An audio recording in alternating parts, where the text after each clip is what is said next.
Equality versus equity. Equality means every child gets a pair of shoes.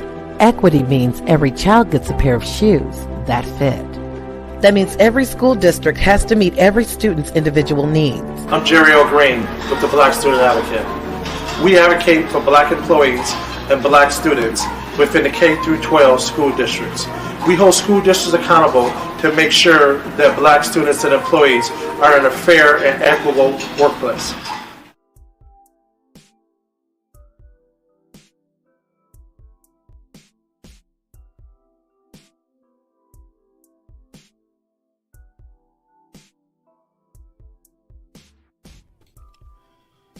Peace. Welcome back to Humanity Works Podcast. I'm your host, Jihad Messiah Yousef.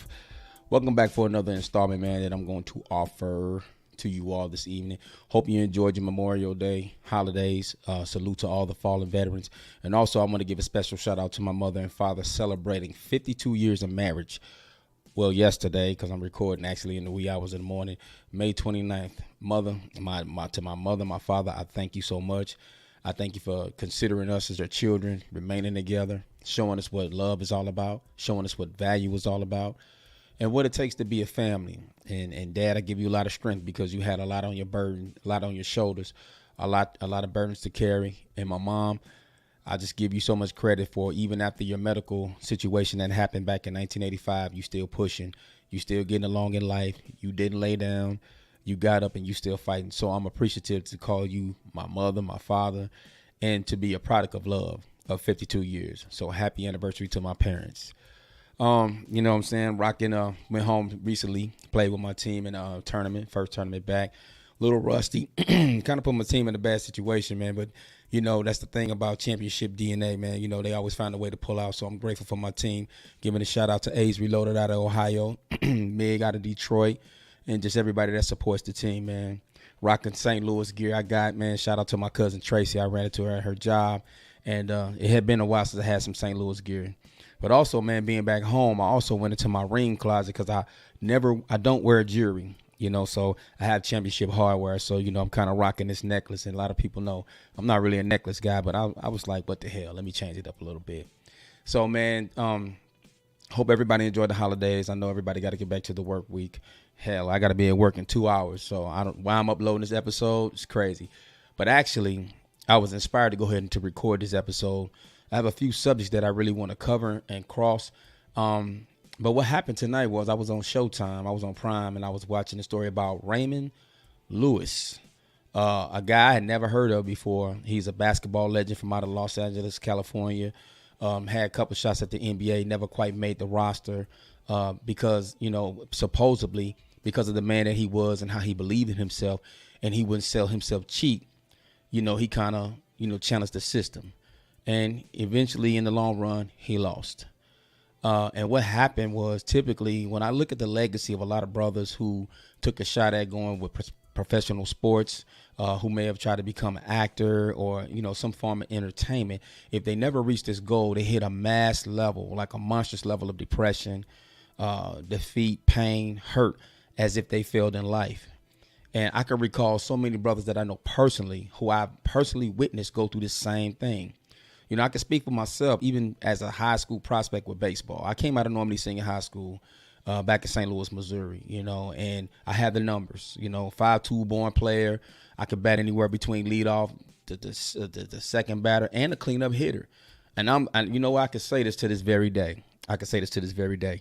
When we played Wellston High School years ago, right behind the St. Louis Fire Academy, I put that ball on top of that building from the baseball field. So I'm proud to say, at my size, I was the only person that hit a baseball on the top of that building because I had eyes like an eagle and speed like the Mach 5. But anyway, with that being said, you know, baseball has always been my favorite sport. You know, like I said, I had the numbers, stolen bases, batting average, had an arm, 5'2" player. I wanted to be a pitcher, but I didn't have no control. I was clocking almost like 96 miles an hour in high school, no cap. So, you know, going into my senior year, which I had a great GPA. I know my GPA was around maybe about 2.9 or something like that. I was really excelling at school. It was just something about when the recruiters came to school, a predominantly black school, they recruited the lone white boy that was on our team. And that did something to me. And it kind of took me down the path of like, you know what, fuck baseball. So moving forward, man, going into college, I just really didn't care about the game anymore. But it did something to me. Subconsciously, I didn't understand this.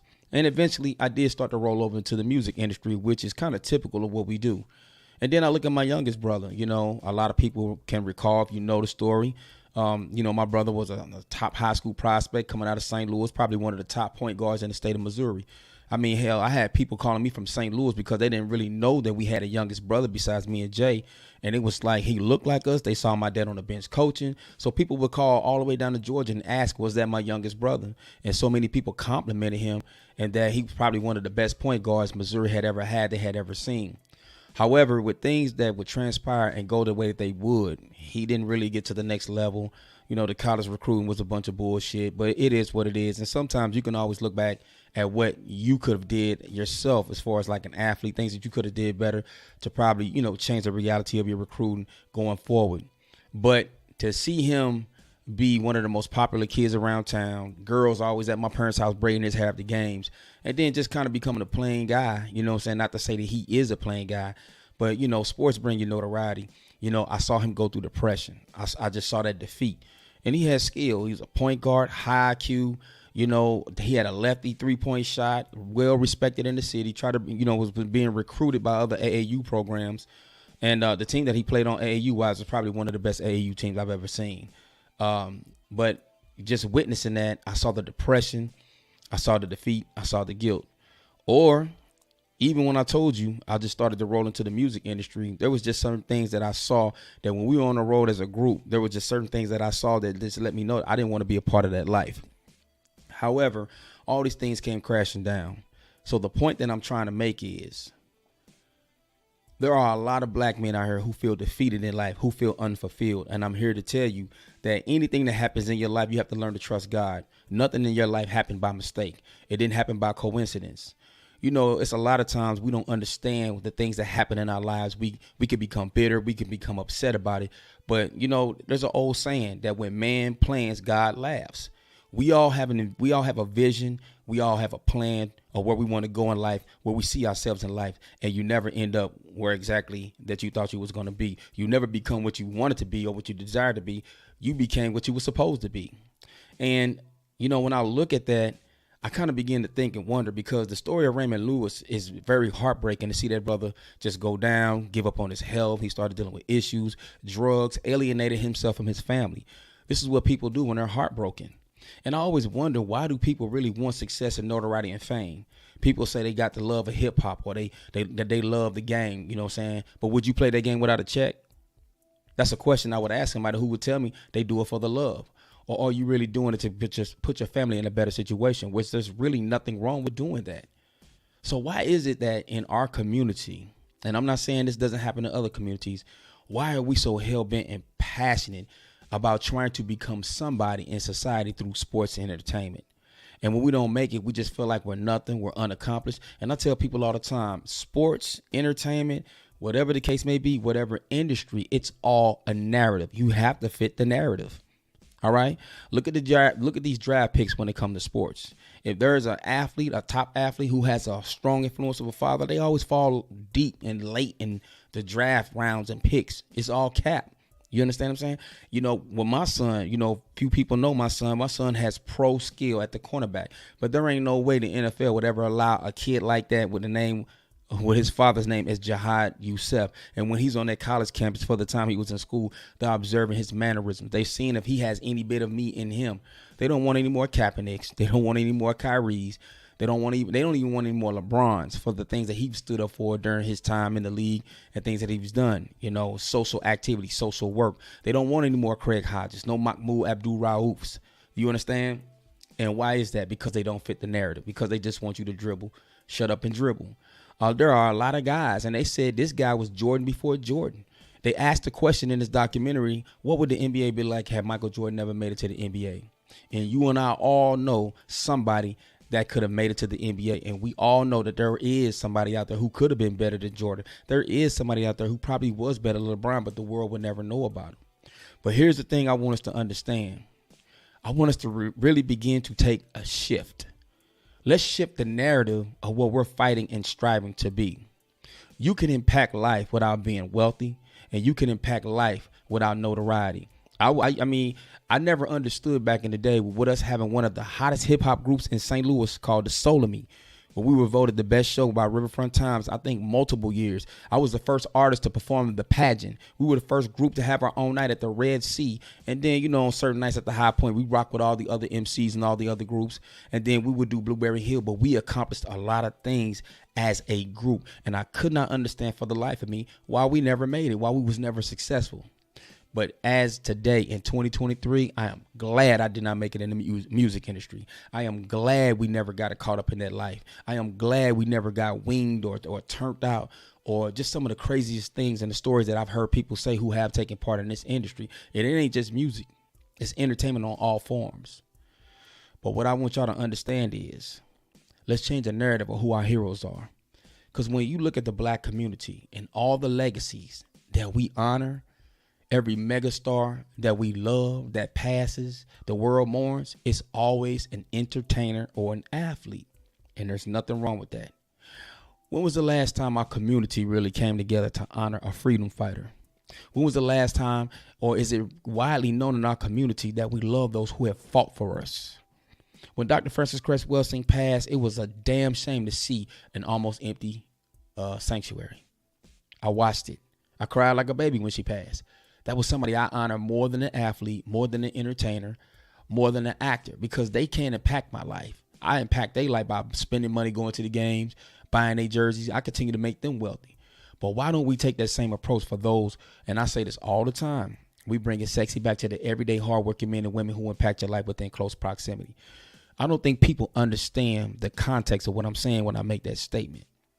So while I do have heroes in the sports arena, and I always say my first hero was my father as an athlete, right? It was never really Michael Jordan. It was always my father, my uncles. They were the first ball players that I saw. They were the first definition of men that I knew that stood strong even to 2023. But why must our heroes always be people who really don't impact life? You know, there's a narrative that sports impact the world and blah, blah, blah. And you know what? It's true. If sports didn't exist, if the entertainment industry didn't exist as it does on the level that it does, we'd be right back where we in the Jim Crow system. Racism would be prevalent. It would be strong. It would be clearly seen amongst us. But then again, I doubt it, because most of my people are not smart enough to even know that it exists. They don't even know what it looks like, don't know how it works. And that's why most will walk around confused. But I'm going to tell you, my heroes, it's not an athlete. It's not an entertainer. You understand? It's not a rapper. It's not a comedian. It's my doctor. I have a black woman who's a doctor, who values me, who takes care of me, who gives me good physicals and checkups, refers me to cardiologists who are black, refers me to go get colonoscopies by those practicing physicians who are black, who value my presence. That's my hero. Nobody that I watch on TV is going to ever impact me as far as my health. You know who else is my hero? My dentist, Dr. Kevin Dancy, one of the best dentists in Atlanta. Yes, I'm telling you right now, Doc, I'm giving you free pub. Not ever have I been paying, getting my tooth numb. And every time I had dentist work done, he's always been on point. One of the best doctors in Atlanta. He's one of my heroes. Or like these young men, I play basketball with young men who are entrepreneurs, who are in the real estate. Now, these guys are younger than me, right? We hoop together, but they become my heroes once I start to look for property and to help me get my family in this good situation. Those are my heroes. Or my young guy, Joe, who sells life insurance and understand financial aspects of us, you know, being better with our money, putting away the investments, saving things for our children. He's my hero. Those are the people who I honor. Let's shift the narrative. Let's shift the legacy of always wanting to chase this golden goose egg of sports and entertainment. Everybody don't need to be rappers. And everybody don't need to be a basketball player. If you're doing it because you think that's somebody that you want to become for people to love you and like you, I'm going to tell you something. Because there's a reason why black people spend so much money on the way that they look. There's a reason why people go up under the knife and alter their bodies, right? Because you want your humanity acknowledged. If you want to remain valuable to people, and if you want your humanity acknowledged in the highest way, at the highest form, become a problem solver. And when you become a problem solver, you become valuable to people. People will love you, people will honor you, and people will cherish you.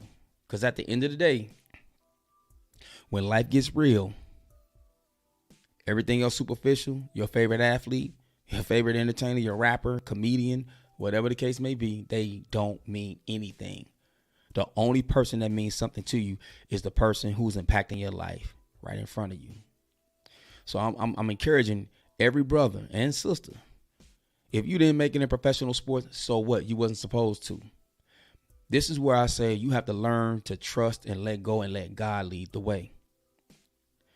I'm just now at 50 really understanding a lot of stuff that I want to do that I should have been doing years ago. I didn't know because I was leading with my own way of thinking, what I thought I should be doing, what I thought, places that I supposed to be going and things that I'm supposed to be doing. That was never the case for me. I can go anywhere around anybody in the world and speak on fatherhood and the things that I've been through as a black man without even reading the script and needing the teleprompter.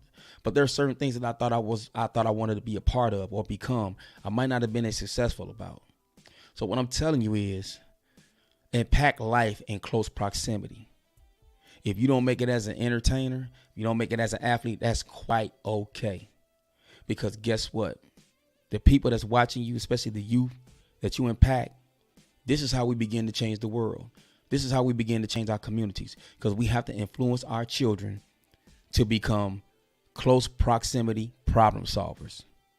We need people to understand how to plumb, water situations in people's home. We need more of these young people to really understand, becoming electricians, understanding codes. We need more people to have their construction companies, right? And these things are fulfilling. I'm telling you, I really admire everybody who are everyday people who really impact people's lives. These are my heroes. And if everybody seeks to become one or the other, we change the narrative, because a lot of things that we need that are critical are in the hands of people who don't look like us and who don't value us and could do the worst things to us because we simply don't know. When you look at people who got money, millions of dollars, guess who's most important to them? You know what I mean? They're lawyers, people who fix on their house, they're doctors. You understand? These are the most important people even to them. So let's shift the paradigm and become people who want to take up careers and get trades to impact and solve problems in people's lives in everyday situations. That's what we need to be. And guess what? You're going to get just as much attention for it. Because when listen, my mechanic I take my truck to, like, it's almost hard to get to do. So many people value him, love him. He has so much work because he impact people's lives, right? When you do right by the people and you're valuable, no matter what you do, whether you prepping meals or whether you cutting somebody's lawn, you are all important to people, and people gonna always love you. Hell, even when I was a trash man. Yeah, I used to run trash back in St. Louis, Missouri. I used to run a carry-out account where I used to have to run a tote behind each house and pull the rich people little bags, right? Even with them having money, they value me enough that when Christmas came, there was $20 bills on the trash can. There was wine, $100, gift cards. Even the same with my father, during his postal career. He worked the route with the Rams and the Cardinals and walked jockey. My dad almost cleared five. Well, I can't say that. The IRS be like, oh, we need to check. But anyway, he was value of his customers. All right. Appreciate those who you impact within close proximity. And I'm not telling you, if you do have dreams to become a professional athlete, whatever it is, I'm not telling you not to pursue it. But what I am telling you, if you are able enough to go to college to get a degree, complete that degree, get that skill, because if you don't make it, you can always fall back and impact people's lives. Physical therapist, sports agent, you know what I mean? Massage therapist for big organizations. And not only just for that, but just for people in general. There's nothing wrong with being an everyday average Joe. There's nothing wrong with being an average Joe, because average Joe is that guy. This is the place, man, where we bring it sexy back to the everyday working, hardworking men and women who impact your life within close proximity. We want to rise above this madness, which is called black culture. And culture is simply what you do. And ask yourself, what do we do every day? Show off to other black people. We got to get into the mode of problem solving, ladies and gentlemen. And I'm not going to ever stop saying that. So once again, I thank you for sitting in with this session with me. And I just really want to drive this point home. Let that shift begin. Let it begin to take place. And let's change the narrative about what we aspire to be and what we encourage our children to become. They say the apple doesn't fall far from the tree. And before I get out of here, man, I just want to tell people something, because I know a lot of people have always been, questioning my beliefs about certain things, man. But let me tell you something. And let's just end this debate right now. God is good. God is good. And I know a lot of people from the conscious community, a lot of former my brothers and sisters in the nation, they probably gonna look at me and be like, you know, I was a mystery. I'm a job percenter, whatever. You call me whatever you want. But God ain't no mystery. He ain't no mystery. God is real. And I understand God in the way that I understand God. You can't compress God to a religion. You can't compress God to a culture, because God is the all and nothing is outside of God. But God is great and God is good. Until next time, man, I encourage every one of you to become better.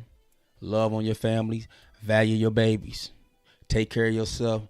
Eat healthy. Drink water. Laugh. Exercise. Move. Yoga. Run. Jog. Hoop. Softball. Do something, man. But I'm feeling good. I'm feeling good. And I'm feeling good for you all and about your life. So even if you're riding in your car listening to this episode, I really want you to take time that if you have a past trauma that you just couldn't get over, even if it don't involve sports, love relationships, failed marriages, you know, things that you regret you could have did differently, that one day in your life that was a tragic event, I need you to forgive yourself. I need you to forgive those who couldn't forgive you. Forgive them, accept them for wherever they are, and I need you to move on with your life so you can be great. Because people need you, especially the youth. They're watching you, and they actually really do need you to impact their lives in a positive manner. Because, man, listen, after 8, they say it's too late. These kids begin to form their own perception of life, their own reality, and we don't want them to bite from the wrong apple. We don't want them to drink from the dirty water. All right, man. Until next time, I'll catch up with y'all, man. Peace.